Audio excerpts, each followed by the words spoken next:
Fengal चक्रीवादळ निघून गेले, पण त्याने आणलेलं बाष्प महाराष्ट्रामध्ये अजूनही टिकून आहे.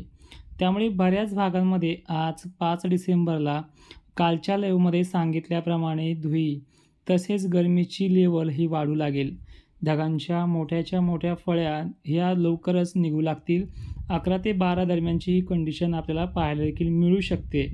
मालेगाव, नाशिकच्या बऱ्याच भागांमध्ये आज ढगाळलेली परिस्थिती, तर मालेगाव शहराच्या काही प्रमुख भागांमध्ये गावखेड्यामध्ये हलक्या सरी लवकरच बरसायला सुरुवात होईल.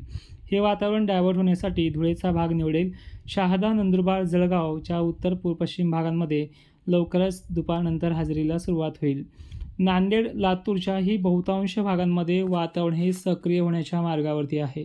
वातावरणाचा दाब आणि गरमीची लेवल पाहता ढगांच्या मोठ्याच्या मोठ्या फळ्या तयार होतील आणि मोठ्या थेंबाचा पाऊस देखील बहुतांश भागांमध्ये भाग बदलत सक्रिय होईल.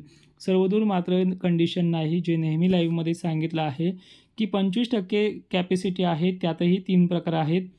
1-2 ठिकाणी जोरदार सटकारा, तर बहुतांश भागांमध्ये ठोकर ठेंबाचा पाऊस मध्ये पेंडवलता त्याचा अंधनभरीसुद्धा एखाद्या गावाला होऊ शकतो, अशी कंडिशन आहे. पण 15 ते 25% याची कॅपॅसिटी मॉडेलनुसार स्पष्ट होते. जिल्ह्यांची नावं जर सांगायची ठरली तर असे प्रकार कोणत्या भागात घडू शकतात? लातूर, परभणी, नांदेड, यवतमाळ, हिंगोली, वाशिमच्याही दक्षिणेकडील पश्चिमेकडील भागात हे प्रकार घडतील.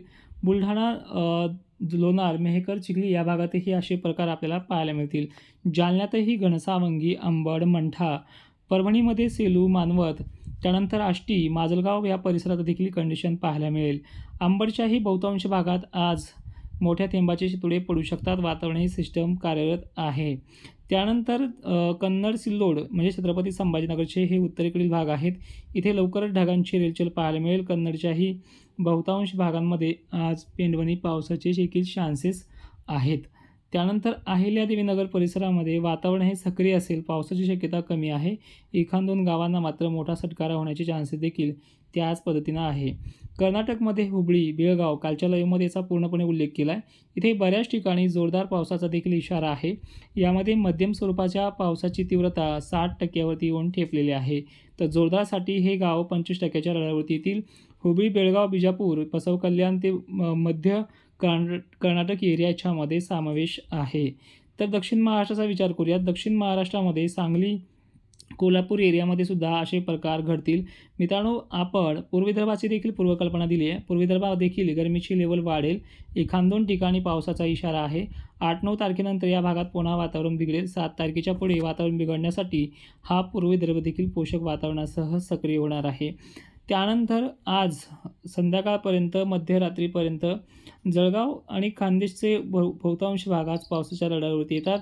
दुपारनंतर 5:30 अंबाजोगाई परिसर, धारूर परिसर, पळवे वैजनाथ परिसर, त्यानंतर माजलगावचा दक्षिणेकडील पट्टा, बीडचा माजलसुंबा किंवा पश्चिमेकडील जी साईड येईल 25 ते 30 किलोमीटर अंतरावरती, या देखील भागात आज पेंडवणी पावसाचे संकेत आहेत. धाराशिव, सोलापूर या भागात तुरळक ठिकाणी पाऊस होईल. पाऊस मध्यम सटकारा असेल आणि वातावरण देखील कमी अधिक बनेल, कमी होईल, बनेल, कमी होईल अशा प्रकारे चालणार आहे. बेळगाव, हुबळी, कर्नाटक मात्र आज पावसाच्या रडारवरती येतोय. अशाच प्रकारे हा अंदाज होता. सविस्तर माहिती आणि आणखीन सविस्तर लाईव्हसाठी संध्याकाळच्या 7:30 किंवा 7 वाजताच्या लाईव्हला नक्की भेट देत चला. धन्यवाद. अजूनही थोडक्यात सांगायचं म्हटलं तर मित्रांनो, आज गरमीची लेवल ही भयंकर वाढणार आहे. 5 डिसेंबरची गरमी मागील परतीच्या पावसासारखी जाणवेल. यामुळे ढगांच्या मोठ्याच्या मोठ्या फळ्या बनतील सर्व जिल्ह्यांमध्ये. वातावरण 4 आणि 4:30च्या सुमारास जर आपल्याकडे काळेभोर ढगं जमू लागतील, भुसा वगैरे सगळ्या पिकांचं संरक्षण करण्यासाठी झाकापाकी करून ठेवा. इतर ठिकाणी गारपीट वगैरे काहीही नाही आहे. पावसाचे 1-2 ठेंब तुटतील काही ठिकाणी आणि ते निघून जातील. व्हिडिओ शेवटपर्यंत पाहिल्याबद्दल धन्यवाद. लाईव्हला मात्र सगळ्यांनी हजर राहायचे. जय शिवराय.